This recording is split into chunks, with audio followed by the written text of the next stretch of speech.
Hi everyone, welcome back to Vicky's Life Diaries. This is episode 5 and today I will be talking about my trip to Dubai.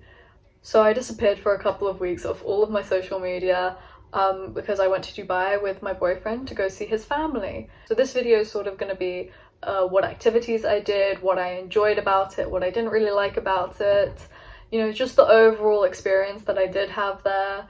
For those of you that want to maybe visit, or for those of you that want to move there, it is a beautiful place and I do recommend visiting there at least once. It is incredibly pretty, but there are some things that I think a lot of people should be aware about if they do go.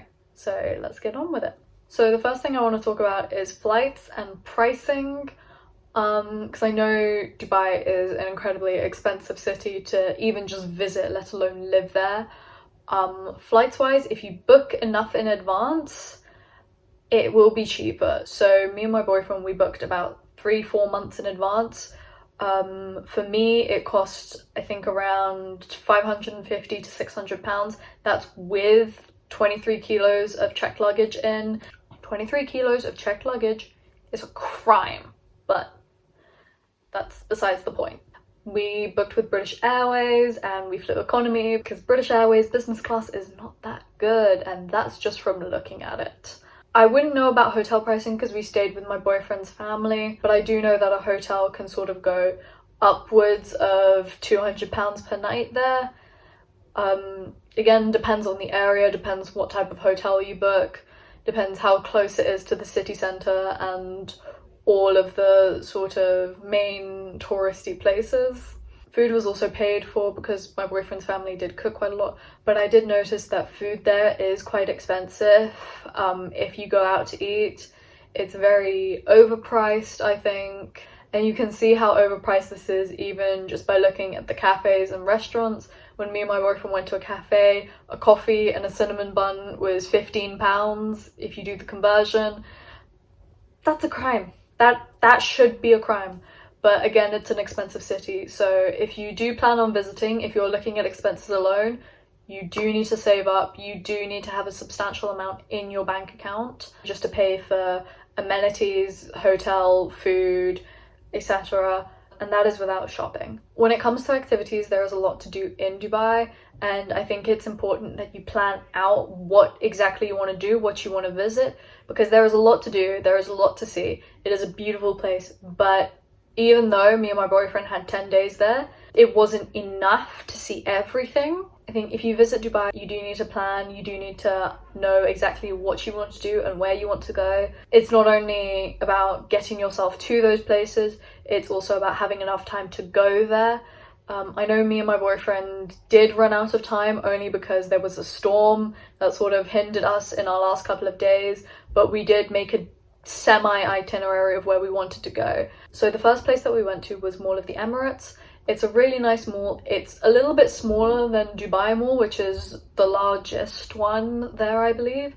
But overall, it was a really nice mall. I did a little bit of shopping, a little bit of browsing, and that was really it for that day. I think it's important to note that the malls there are so much bigger than what you can get in the UK, and it can be very overwhelming. It can be very daunting when you go in there.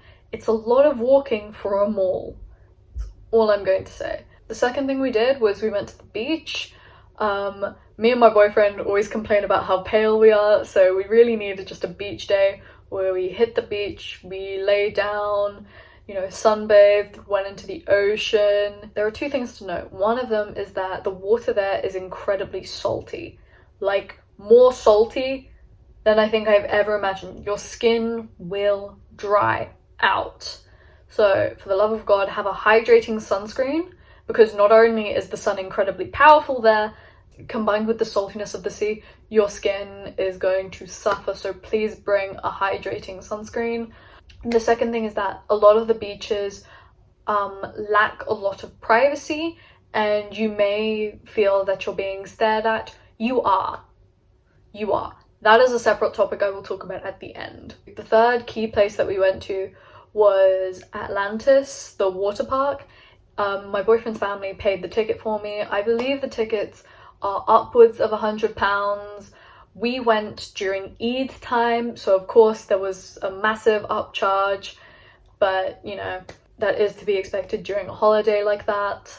It is a very nice water park, but I think it's important to know that, like any theme park, the queues can be incredibly long, and they get longer as the day progresses. If you go when the park first opens, then it should be okay. Queues wise, you know, you'll go through relatively quickly, but if you go towards the middle of the day, it will be packed. The queues will be a lot longer. The second thing to note is that the water park itself is absolutely massive. They've got 3 towers: Trident's Tower, Poseidon's Tower, and Neptune's Tower. And these 3 towers are massive. They go across the whole park. But the park itself is absolutely massive, and it is very easy to get lost. There are signs everywhere, but if you're a solo traveler, be aware that it is easy to get lost, and I would honestly recommend that you go with someone. So those are the activities that we did. Of course, there is a lot more to go and see while you're there. You've got both the Berges, you've got the Palm, you know, there's so many other places you can go see, but I do recommend planning it out. I think the next thing I want to talk about is what I did like about the place. Dubai is a beautiful city. It's definitely somewhere that everyone should visit at least once in their lifetime. It's incredibly clean, it's hot, it's sunny, it's sandy. There are women-only carriages in the metro. Overall, the place is absolutely wonderful. It's tall towers everywhere, cars worth more than my flat. It's an incredible place. It is filled with wealth, it is filled with luxury, it is filled with riches. I don't think I saw a single homeless person there. I saw drunk people, yes, but I don't think I saw anybody that was homeless, which was a little bit bizarre to me because in London and in Newcastle, you do see homeless people quite often, but in Dubai I didn't really see that sort of thing. Another thing I really liked about Dubai is the absolute cleanliness of the place. No matter where you go, the streets are clean, the water is clean-ish, oil spills do happen, the malls are clean, not a single speck of gum on the floor. You know, it's an incredibly clean place to be. They maintain it very well. It's so clean to the point where you think it's artificial, which can be taken both positively and negatively, but I choose to take that positively. There are a lot of things that I liked about Dubai, and there are a lot of things that I didn't like about Dubai, and I think the things that I didn't like about Dubai are just something to be aware of and something to be very cautious of when you go there. I think the first thing I didn't like was the sort of sales and commission aspect of Dubai. A lot of retail workers in Dubai work on commission, which means that every time you enter a store, it's, "Hi, can I help you with something?" And this sort of really daunted me because in the UK that doesn't really happen. In Dubai, this happens a lot, and I remember when I went into Sephora because I wanted to pick up some makeup, I was approached maybe 5 times by different people saying, "Hi, can I help you? Hi, can I help you?" I'm an introvert. I don't like that. I do not like that at all. So it was really daunting for me. My boyfriend did explain to me that Sephora is known for over-employing people. They employ way too many people in their stores, but I think the whole experience of shopping and having people consistently come up to you and ask you, "Hi, can I help you with anything?" is a little bit daunting. I know they do that in America.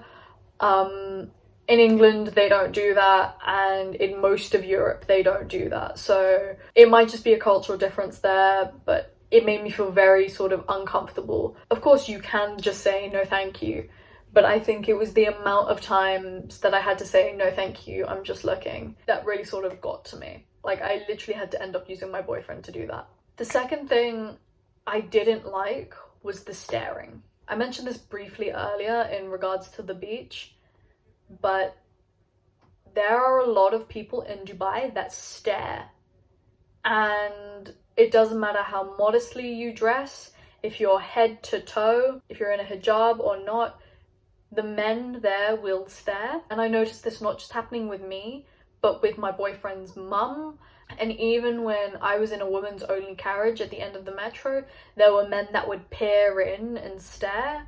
It's a very uncomfortable experience as a woman. And my boyfriend's mum explained that if you're there for long enough, you know, you sort of just learn to ignore it. But I found that the way men openly stare at women made me feel really uncomfortable. It's supposed to be one of the safest and one of the richest cities in the world to live in.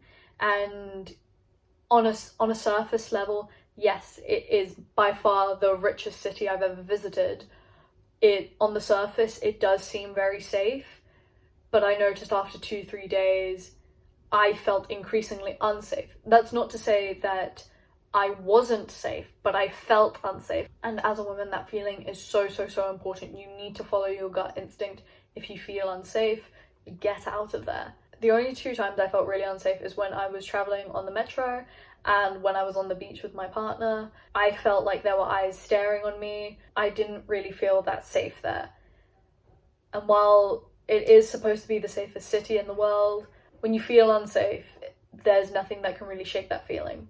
So that concludes my little Dubai trip. Overall, I really enjoyed my stay. I got to know my boyfriend's family, I got to meet them, have dinner with them. I got to experience a new city that I'd never been in before, and I do really want to go back. A lot of the things that I've mentioned in this video are just things to look out for, things to be aware of. You know, if you ever do want to visit, if you do want to live there, that sort of covers the basics. I think it is a very beautiful city, and I think everybody does need to visit at least once. But yeah, that'll be all, and I will see you in the next video. Bye!